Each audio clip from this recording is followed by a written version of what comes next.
Hello दोस्तों, नया NFO आ रहा है आदित्य बिरला सन लाइफ क्वांट फंड। इस एनएफओ की डेट है जून 10 से जून 24 के बीच में। तो इस वीडियो में इस फंड को हम लोग डिटेल में समझने वाले हैं। बहुत ही इंटरेस्टिंग हो जाता है क्योंकि यहां पर हम दो चीजों को कंबाइन कर रहे हैं, एक है मशीन और एक है ह्यूमन। ह्यूमन मतलब जो फंड मैनेजर्स हैं, उनके जो प्रोसेसेस हैं, जो ऑलरेडी हम देखते आए हैं, ठीक है, जो एक्टिव फंड जो होते हैं। लेकिन जब हम मशीन और ह्यूमन दोनों को जब हम कंबाइन करेंगे तो किस तरीके का आउटपुट होगा वो क्वांट फंड से हमको पता चलने वाला है। अब मशीन क्या क्या चीजों में अच्छी होती है, जैसे उनको कोई एक रूल बता दीजिए, वो रूल से काम करेंगे, बड़े डेटा को वो क्रंच कर सकते हैं, कोई बायसनेस नहीं रखेंगे। ये सब मशीन के एडवांटेजेस हैं। ह्यूमन के क्या एडवांटेजेस हैं? ह्यूमन के पास या हम इंसान के पास क्या क्या होता है? क्रिएटिविटी है, जजमेंट है, कॉग्निटिव स्किल्स है, हमारे पास इंसाइट्स है, हम ड्यू डिलीजेंस देख सकते हैं, क्या अच्छा है क्या खराब है, जो मशीन नहीं देख सकती है। तो दोनों की ही जो पॉजिटिव चीजों को अगर हम मिला लें तो कुछ इस तरीके का क्वांट जैसा एक आउटपुट मिल सकता है। तो यहां क्या क्या होने वाला है, जैसे एक्टिव फंड मैनेजर्स जो कि बिल्कुल ह्यूमन इंटरवेंशन रहा, उनका विजडम, यहां पर मोमेंटम फैक्टर आ गया जो कि मशीन के पास रहा, फिर सेल साइड रिवीजन, ये सब चीजों को मैं थोड़ी थोड़ी देर में आपको बताता रहूंगा, ठीक है ना। यहां पर फिर से ह्यूमन इंटरवेंशन आ गया, फिर क्वालिटी, एक्सपीरियंस, वॉलेटिलिटी, यहां पर फिर थोड़ा मशीन और थोड़ा ह्यूमन इंटरवेंशन आ गया। तो देखिए, ये बेसिक है, इंपॉर्टेंट है कि ये फंड किस तरीके से अपने पोर्टफोलियो में स्टॉक्स रखेगा। तो देखिए, सबसे पहले top 15 plus mutual fund houses, okay, जहां पर कौन से फंड्स आ गए। अब कंपनी ने कहा नहीं है आदित्य बिरला सन लाइफ ने कौन से 15 फंड हाउसेस रहेंगे, बट चूंकि टॉप लिखा है तो मेरा अनुमान वही है, जैसे SBI mutual fund, HDFC mutual fund, ICICI mutual fund, Nippon mutual fund, यहां तक कि आदित्य बिरला म्यूचुअल फंड भी बहुत बड़ा फंड हाउस है। जो भी होगा, 15 टॉप म्यूचुअल फंड हाउसेस हैं, ठीक है। उनके टॉप 75 स्टॉक्स को बाहर किया जाएगा। अब इसमें से बहुत सारे जो है ओवरलैप कर सकते हैं। फॉर एग्जांपल कुछ नाम जैसे एचडीएफसी बैंक, आईसीआईसीआई बैंक या रिलायंस या स्टेट बैंक ऑफ इंडिया, मेरे ख्याल से लगभग हर फंड्स में कुछ ना कुछ आपको देखने को मिल जाएंगे। तो बहुत सारे ओवरलैप होंगे, तो फाइनल कुछ भी आउटपुट आ सकता है, 200 या 300 कुछ भी आ सकता है, ठीक है। तो उतने स्टॉक्स रहने वाले हैं, ठीक है। फिर उसके बाद क्वांट का काम आएगा। तो क्वांट क्या करेगा? क्वालिटी फैक्टर से एक फिल्टर करने वाला है। तो वहां पर क्या होने वाला है कि जो भी कंपनियां जिनका पास्ट रिकॉर्ड 5 साल का है, उसको क्वालिटी फैक्टर से फिल्टर किया जाएगा। अच्छा, अब ये फंड ने नहीं कहा है, लेकिन ये मैं इंडेक्स की बात कर रहा हूं। तो इंडेक्स किस तरीके से क्वालिटी को देखता है, जैसे वो रिटर्न ऑन इक्विटी देखता है, डेट टू इक्विटी देखता है। फाइनेंस में डेट टू इक्विटी बैंक्स में नहीं चलेगा, ईपीएस देखता है, फिर एक जेड स्कोर बाहर किया जाता है। तो कुछ उस तरीके का ही यहां पर भी हो सकता है। अभी फंड मैनेजर ने क्या फैक्टर्स लगाए हैं वो बोल पाना मुश्किल है, बट यहां पर इंपॉर्टेंट क्या है कि क्वालिटी, मतलब 5 साल पुरानी कंपनी, अच्छी कंपनी, और कुछ उन्होंने अपने से कुछ क्राइटेरिया लगाए होंगे। ये इंडेक्स के क्राइटेरियाज हैं, उन्होंने अपने से कुछ क्राइटेरियाज लगाए होंगे, ठीक है। फिर वो हो गया, कुछ कंपनियां आ गई। फिर मोमेंटम फैक्टर, मोमेंटम मतलब विजडम, क्राउड का क्या विजडम है, मतलब पिछले 6 महीने में कोई चल रहा है तो इसका मतलब है क्राउड को पसंद आ रहा है, लोगों को पसंद आ रहा है। तो मोमेंटम को जैसे इंडेक्स कैसे करता है, 6 महीने या 12 महीने का जो मोमेंटम है उसके बाद एक स्कोर बाहर करता है, ये इंडेक्स है। जरूरी नहीं है, ये जो स्लाइड आप देख रहे हैं, जरूरी नहीं है कि ये जो फंड्स है वो उस तरीके का ही मॉडल बनाए, ठीक है। बट यहां पर मैं बता रहा हूं, ये अंदर कुछ भी उनके जो मॉडल्स उन्होंने सेट किए होंगे उसके हिसाब से होगा। ये आपके रेफरेंस के लिए मैं बता रहा हूं, ठीक है। तो मोमेंटम फैक्टर भी रहा, क्वालिटी फैक्टर, तो ये दोनों फैक्टर्स के बाद ये आप मशीन का काम हो गया। फिर उसके बाद थोड़ा सा फिर ह्यूमन इंटरवेंशन आ गया। वो क्या है कि देखिए, बहुत सारी कंपनियां होती है, उनके एनालिस्ट होते हैं जो कि देखते हैं कि ये बिजनेस कैसा जा रहा है, फ्यूचर में किस तरीके से उनका प्रॉफिट्स हो सकते हैं, अर्निंग्स हो सकती है, रेवेन्यू कैसा हो सकता है, तो उसको देखा जाएगा। बाई सेल का कैसा रिकमेंडेशन है, तो फिर से थोड़ा ह्यूमन इंटरवेंशन आ गया। और फिर बाद में 40 to 50 स्टॉक्स जिनका लो वोलेटिलिटी रहेगा उसको इस फंड में जगह दी जाएगी। तो आप समझ रहे हैं, यहां पर ये वाला पार्ट बहुत हद तक ह्यूमन मशीन वाला काम हो गया। फिर यहां पर मुझे लगता है मशीन्स बहुत ज्यादा है, यहां फिर से ह्यूमन इंटरवेंशन आ गया है, या फिर से मशीन। तो अब एक चीज समझ सकते हैं कि ह्यूमन और मशीन दोनों का ही एक मिक्स करके एक पोर्टफोलियो बनने वाला है। तो बहुत ही इंटरेस्टिंग रहने वाला है। जब भी अगस्त के महीने में, जुलाई, जब भी हमारे पास डेटा आएंगे तो हमको क्या क्या कंपनियां रहेंगी, बहुत ही इंटरेस्टिंग रहेगा देखना। तो देखिए, यहां क्या क्या रहने वाला है।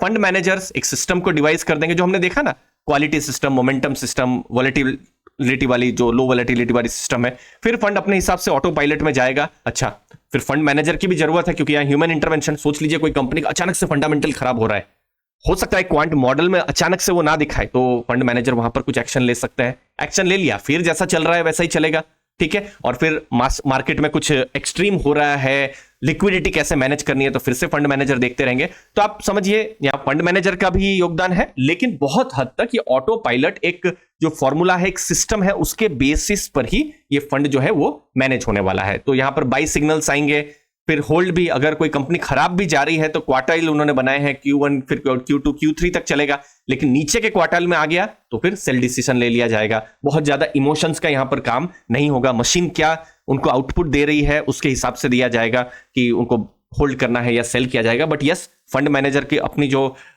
थिंकिंग है, उनका जो एक्सपीरियंस है वो भी यहां पर रहने वाला है। अब देखिए ये थियोरेटिकल मॉडल है, ठीक है। थियोरेटिकल मॉडल को जब आदित्य बिरला सन लाइफ ने चलाया तो उन्होंने 5 ईयर का 26% रिटर्न देखा, और NSE 200 जो है, ये इनफैक्ट बेंचमार्क भी है, उसका 17.05% रिटर्न है। तो बीट तो किया है उन्होंने। लास्ट 1 ईयर में भी देखिए NSE का 36% रिटर्न है और क्वांट मॉडल का 68% है। बट इंटरेस्टिंग चीज है, ये थियोरेटिकल मॉडल है। ये आप ऐसा सोच सकते हैं क्रिकेट की भाषा में, ये नेट प्रैक्टिस की तरह है, ठीक है। नेट प्रैक्टिस में तो कोई भी प्लेयर बहुत अच्छा करता है, बहुत अच्छा करता है, मैच में क्या वही परफॉर्मेंस रह पाता है कि नहीं, वो इंटरेस्टिंग होता है। अब वो हमको कब पता चलेगा? आने वाले टाइम में पता चलेगा कि ठीक है, मॉडल ने काम तो अच्छा किया है, 6 महीने 1 साल के बाद जब लाइव है वो फंड, तब वो कैसा परफॉर्म कर रहा है वो देखना रहेगा। बट यस, अगर हम नेट प्रैक्टिस की बात करें तो कॉन्सिस्टेंट बड़ा अल्फा हमको जनरेट होता हुआ देखने को मिल रहा है। इनफैक्ट 5 इयर्स में 99% टाइम, अगेन ये नेट प्रैक्टिस की बात कर रहा हूं, यहां पर फंड ने अल्फा जनरेट किया है। 1 ईयर की भी बात करें तो 69% टाइम फंड ने अल्फा जनरेट किया हुआ है। तो अपने जो बेंचमार्क है उसको तो वो बीट कर रहे हैं, ठीक है, जब थ्योरेटिकल टेस्टिंग यहां पर हुई है। तो यहां क्या होने वाला है? बेंचमार्क एग्नोस्टिक होने वाला है, सेक्टर एग्नोस्टिक होने वाला है, बहुत ज्यादा फर्क नहीं पड़ेगा। यहां पर मॉडल के हिसाब से जो भी स्टॉक आ रहे हैं उसी हिसाब से ही लिया जाएगा। पोर्टफोलियो में ग्रोथ, मोमेंटम, लो वोलेटिलिटी को देखा जाएगा। 40 to 50 स्टॉक रहेंगे और 5% से नीचे का ही वेट को रखा जाएगा, और बीच बीच में थोड़ा रीबैलेंसिंग भी होता रहेगा। तो ये फंड क्या करने वाला है? फ्यूचर नहीं देखने वाला है कि क्या स्टॉक अच्छा होगा क्या खराब होगा, अपने मॉडल के हिसाब से वो चलने वाले हैं। पोर्टफोलियो ऑप्टिमाइजेशन पर भी फोकस नहीं है, सेक्टर बायस भी नहीं है। नहीं तो बहुत बार क्या होता है, जैसे एक्टिव फंड्स में आप देखते हैं कि फॉर एग्जांपल कोई एक्स सेक्टर है, मैं नाम लेना सही नहीं रहेगा, सोच लीजिए कोई भी एक एक्स सेक्टर है, आप कुछ भी जोड़ लीजिए, चाहे वो फार्मा हो या IT हो या फिर बैंक हो या कुछ भी जोड़ लीजिए।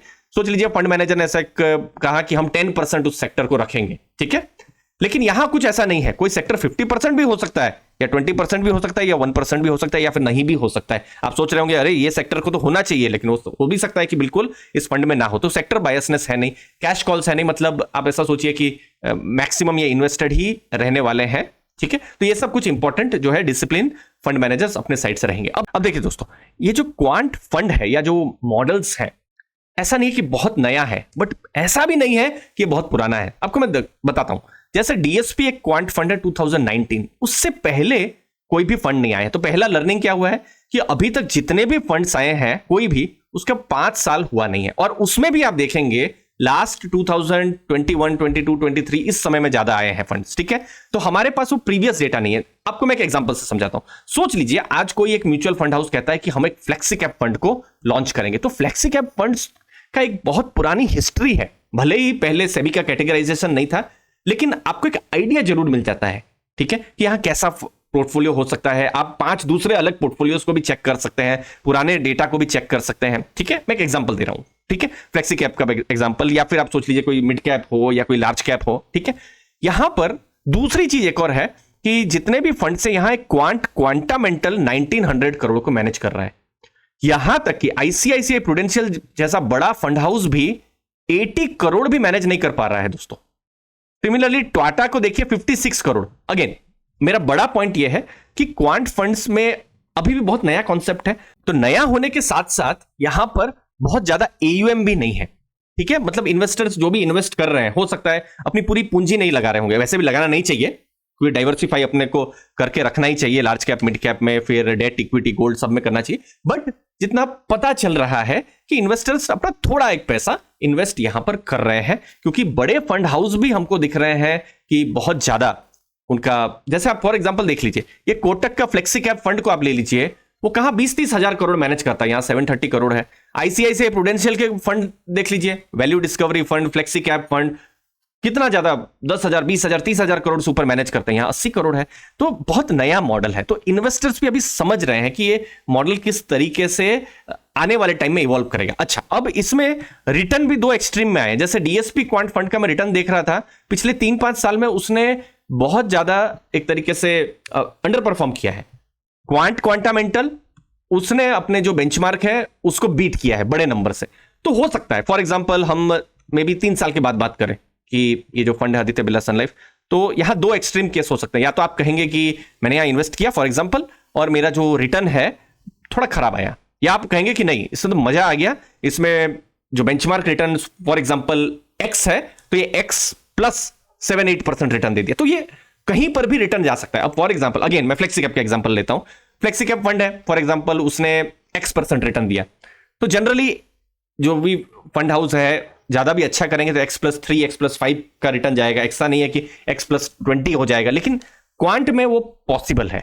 ठीक है, तो इंपॉर्टेंट चीज है यहां पर fund manager mister Harish Krishnan है। इससे पहले वो कोटक में थे और जो बड़े फंड्स हैं जैसे कोटक ब्लू चिप है उसको मैनेज किया था, फिर कोटक फोकस्ड फंड को उन्होंने मैनेज किया था, तो एक्सपीरियंस है।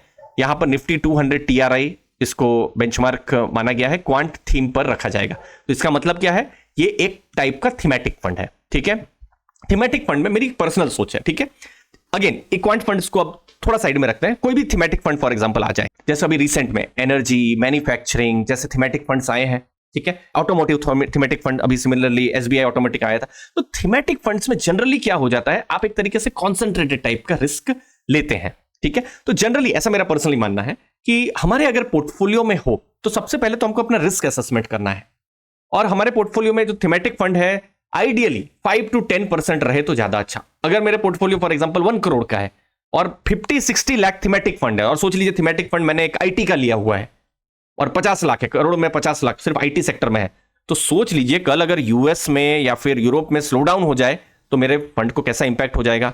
2023 की बात कर लीजिए, बहुत अच्छा रिटर्न या एक्सपीरियंस नहीं हुआ होगा, लेकिन वही थीमेटिक फंड 2021 में बहुत अच्छा रिटर्न दिया होगा। तो एक लॉन्ग टर्म या बड़ा पोर्टफोलियो आप देख रहे हैं तो डाइवर्सिफाइड पोर्टफोलियो होना चाहिए। थीमेटिक एक छोटा पार्ट आपके पोर्टफोलियो का होना चाहिए। ठीक है, अब क्वांट में आते हैं। सबसे बड़ा जो पॉजिटिव है कि टीम और फंड मैनेजर मजबूत है, फंड हाउस भी मजबूत है। इनफैक्ट आदित्य बिरला सन लाइफ जो एएमसी है, पुराना एएमसी है, नाम है, ब्रांड है और लिस्टेड भी कंपनी है। तो और फंड मैनेजर मिस्टर कृष्णन और उनकी टीम ये भी एक्सपीरियंस है, तो एक पॉजिटिव चीज है। दूसरी चीज है ये रिलेटिवली न्यू मॉडल है। जैसे हमने देखा ना, फंड्स भी अभी 4-5 साल भी नहीं हुए बहुत सारे फंड में, तो ये कैसे परफॉर्म करेगा बोल पाना मुश्किल है। But again to be fair, किसी भी नए फंड में ये बोल पाना मुश्किल होता है। अभी एसबीआई ऑटोमोटिव आया है या एसबीआई एनर्जी आया है या फिर एचडीएफसी मैन्युफैक्चरिंग, हम नहीं बोल सकते 3 साल के बाद कैसा होगा। ठीक है, क्योंकि थीम्स किस तरीके से परफॉर्म करके नहीं पता चलता। तो इसीलिए आपको क्या करना है, आपका रिस्क एपिटाइट देखना है कि आप कितना रिस्क ले सकते हैं। अब सोच लीजिए आप मार्केट में पुराने हैं,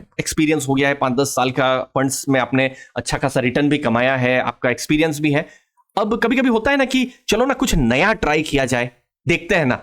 तो अगर आप कुछ नया ट्राई करना चाहते हैं तो फिर इसको फर्दर स्टडी कर सकते हैं, लेकिन आपका रिस्क को आपको देख के, अगर बहुत बड़ा रिस्क आपने ले लिया क्योंकि थीमेटिक फंड है, तो फिर एक तरीके से आपको 2 अलग अलग टाइप के एक्सपीरियंस भी मिल सकते हैं। तो जो सोच लीजिए जो हाई रिस्क लेना चाहते हैं वही फर्दर स्टडी करें, लॉन्ग टर्म जिनका फोकस है, क्योंकि देखिए इक्विटी फंड है, स्टॉक्स रहेंगे, तो 3-5 साल का तो मिनिमम आपको थॉट प्रोसेस यहां पर रखना ही है। नए अगर आप इन्वेस्टर हैं तो आप अपना रिस्क एपिटाइट को देखें कि क्या ये फंड आपके लिए सही है, और अगर सही भी है तो आप कितना यहां पर रिस्क लेंगे। फॉर एग्जांपल 5-10% का रिस्क लेते हैं तो कल कुछ भी, अगर सब सोच लीजिए कुछ नेगेटिव आउटकम भी आ जाएगा तो भी एटलीस्ट आपकी रात का नींद तो नहीं जाएगा। ठीक है, 5-10% में अगर अच्छा आउटकम आ गया तो फिर तो बहुत ही अच्छा है। ठीक है, लेकिन अगर आप वही 50-60%, अगर आप नए इन्वेस्टर है, सोच लीजिए आपने नई एसआईपी, पहली एसआईपी 10,000 से यहां पर शुरू कर रहे हैं, या फिर पहला ही इन्वेस्टमेंट 5 लाख का यहीं से शुरू कर रहे हैं, तो आपको किस तरीके का जो रिस्क है वो थोड़ा सा अनसर्टन हो जाता है। तो आप अपना रिस्क एपेटाइट देखिए कि किस तरीके से आपको ये फंड सूट कर रहा है या नहीं कर रहा है। दोस्तों लास्ट में गोल बेस्ड स्मार्ट इन्वेस्टिंग पर मेरा फोकस रहता है, और मैं समझता हूं हर इन्वेस्टर डिफरेंट है, अलग है, सबके गोल्स, रिस्क एपेटाइट, हॉराइजन सब कुछ अलग होता है। अगर आप इन्वेस्टमेंट गाइडेंस को ढूंढ रहे हैं तो मैं आपकी हेल्प कर सकता हूं। मेरा नाम दीपक है, मैं एमफी रजिस्टर्ड हूं, ये मेरा रजिस्ट्रेशन नंबर भी है। पास्ट में मैं एक्स वेल्थ मैनेजर रह चुका हूं और बैंकर रह चुका हूं, जैसे एचडीएफसी बैंक में, उसके अलावा आनंद राठी, एलारा कैपिटल जैसी बड़ी कंपनियों में मैंने काम किया है। पास्ट और प्रेजेंट में भी बहुत सारे एचएनआई क्लाइंट्स और उनका पोर्टफोलियो को मैं मैनेज कर रहा था और कर रहा हूं दोस्तों। और इतना मैं समझता हूं हर इन्वेस्टर अलग है, सबकी जरूरतें अलग है। किसी को 5 साल के बाद अपनी बेटी के एजुकेशन के लिए पैसा चाहिए, किसी को 3 साल के बाद हो सकता है अपने रिटायरमेंट के लिए पैसा चाहिए। तो यहां पर मैं आपके लिए एक स्मार्ट क्यूरेटेड इन्वेस्टमेंट प्लान बनाने में आपकी हेल्प कर सकता हूं। यहां पर एक free personalised mutual fund consultation मैं आपको प्रोवाइड कर रहा हूं। डिस्क्रिप्शन बॉक्स में मैंने गूगल फॉर्म की लिंक को दिया हुआ है, गूगल फॉर्म को आप फिलअप कर सकते हैं। उसके बाद मैं या मेरी टीम में से कोई 3 दिन के अंदर आपको कॉन्टैक्ट करेंगे और हम इन्वेस्टमेंट कंसल्टेशन कर सकते हैं, जहां पर आपके जो गोल्स हैं, चाहे वो रिटायरमेंट या बच्चों का एजुकेशन या फिर कोई छोटे गोल जैसे आपको वेकेशन में जाना है, तो ये कॉम्प्रहेंसिव सर्विसेज मैं प्रोवाइड करता हूं। आपकी सभी डिटेल्स को कॉन्फिडेंशियल रखा जाएगा। दोस्तों, आप गूगल फॉर्म भर सकते हैं, लिंक को मैंने दिया हुआ है। मुझे उम्मीद है आपको वैल्यू जरूर मिलेगी। थैंक यू, धन्यवाद आपके समय के लिए। थैंक यू दोस्तों।